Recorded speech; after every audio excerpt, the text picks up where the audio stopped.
Imaginemos un escenario por un segundo. Un escenario que parece sacado de una película de terror. Pero que trágicamente es una posibilidad muy real. Exacto. Muy real.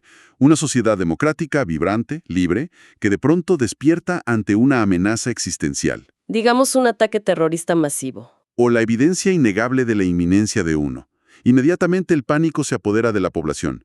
Las calles se vacían. ¿Las sirenas no dejan de sonar? Sí, la paranoia crece exponencialmente y casi de inmediato surge una demanda ensordecedora desde todos los rincones del país. La gente exige seguridad absoluta. Seguridad a cualquier costo. Y en ese preciso momento de crisis, la pregunta crucial no es solamente cómo detener al ataque. Claro. La verdadera pregunta es, ¿hasta dónde puede llegar un gobierno para asegurar la supervivencia de su gente? Sin destruir en el proceso los mismos valores de libertad y justicia que intenta defender. Exactamente. Y por eso les damos la bienvenida a este análisis a fondo. Estoy fascinada de estar aquí hoy porque esa es precisamente la paradoja que vamos a explorar. Es una cuerda floja que las sociedades han tenido que caminar una y otra vez. Así es. En nuestra inmersión de hoy, vamos a examinar una pila de textos fundamentales sobre derecho, ética y política frente al terrorismo. Tenemos sobre la mesa obras de eruditos de primer nivel. Hablaremos del concepto del mal menor de Michael Ignatieff, del análisis de David Cole en su obra sobre los extranjeros enemigos y de las ideas del expresidente de la Corte Suprema de Israel, Aharon Barak. El objetivo de este análisis es trazar ese mapa. La progresión desde el miedo más primitivo tras un ataque hasta la necesidad absoluta de justificación institucional. Y analizar el peligro de los dobles estándares, ¿verdad? Totalmente. Y cómo las instituciones democráticas son al final del día nuestro único escudo contra el nihilismo. Ahora, antes de meternos de lleno, hay una aclaración vital que debemos hacer para quienes nos escuchan hoy. Sí, es muy importante. Hoy estamos desmenuzando conceptos políticos, históricos y éticos sumamente sensibles. Hablaremos de detenciones, de medidas extremas y hasta de tortura. Y nuestro objetivo no es tomar partido. Para nada. No estamos aquí para validar posturas de izquierda o de derecha, ni justificar las acciones de ningún gobierno en particular. Estamos aquí de manera completamente imparcial. Exacto. Simplemente para desglosar y entender las ideas que estos autores proponen en sus textos originales. Como anfitrión, yo estoy seguro de que será un viaje intenso. Y yo estoy lista para conectar estos detalles históricos con las implicaciones éticas modernas. Bueno, vamos a desempacar esto. Porque ante el terrorismo, las sociedades suelen caer en dos extremos que son bastante peligrosos. Así es. Por un lado, el perfeccionismo moral. Que es una idea un poco ingenua. Bastante, diría yo. Es esta noción de que las garantías legales nunca jamás deben suspenderse. El problema con ese perfeccionismo moral es que ignora una realidad incómoda. Ignora que ciertas libertades, como las fronteras abiertas o la privacidad irrestricta, nos dejan inherentemente vulnerables a los ataques. Suena hermoso en papel, pero si te apegas a eso, mientras hay una bomba a punto de detonar, el Estado colapsa. Y si el Estado colapsa, las leyes colapsan con él. Pero luego tenemos el otro extremo, que contrastan los autores, la falsa necesidad. Uy, la falsa necesidad. Esta es la creencia peligrosísima de que como la supervivencia está en juego, cualquier acción del Estado está justificada. Asesinatos, detenciones indefinidas, vigilancia masiva. Todo. Básicamente convierte a la democracia en una tiranía en nombre de la seguridad. La democracia se suicida para salvarse. Exactamente. Y ahí es donde entra Michael Ignatieff con su concepto central, la ética del mal menor. ¿Y el riesgo moral? Exacto, el riesgo moral. Él dice que equilibrar libertad y seguridad implica un verdadero riesgo. Porque el uso de la fuerza coercitiva por parte del Estado siempre es problemático. Siempre. Tiene un componente trágico. Sí. Los errores son inevitables cuando usas esa fuerza.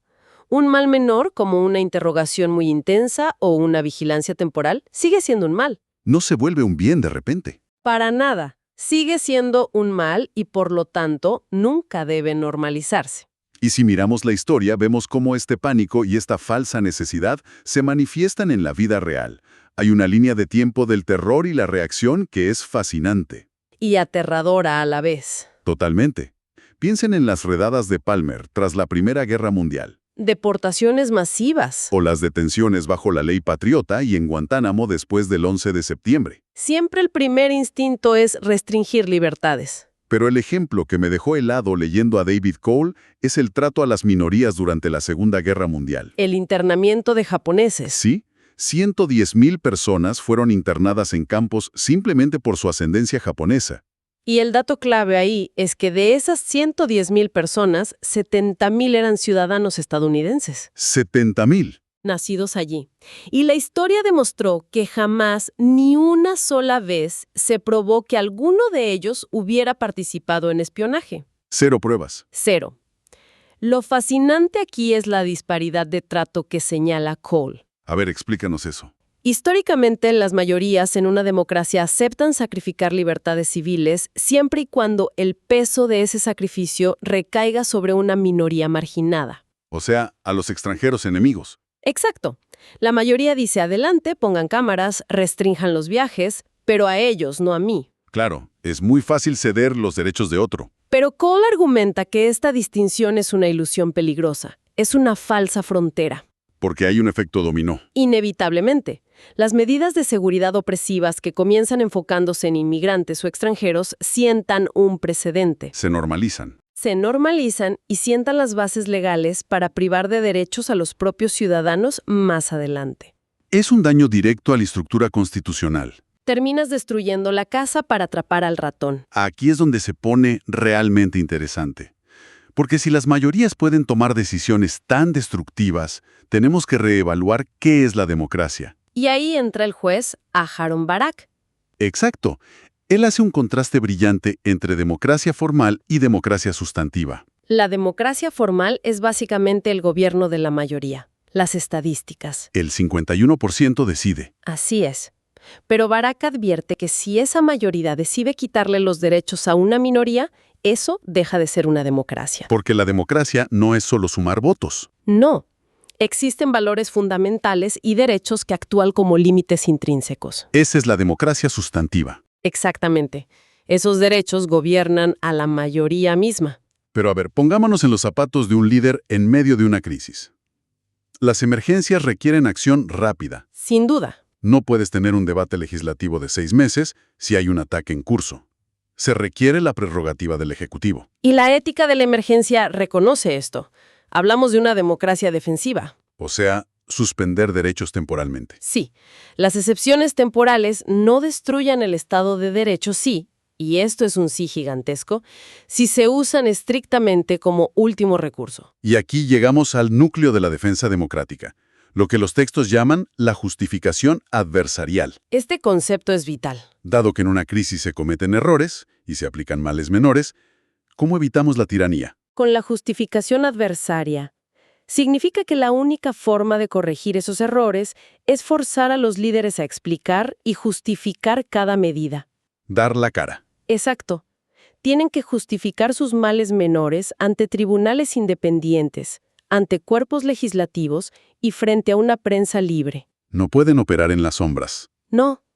Tienen que enfrentar a un adversario institucional que los cuestione. Y ahí es donde entra el rol de quienes nos escuchan, el rol del ciudadano. Fundamental.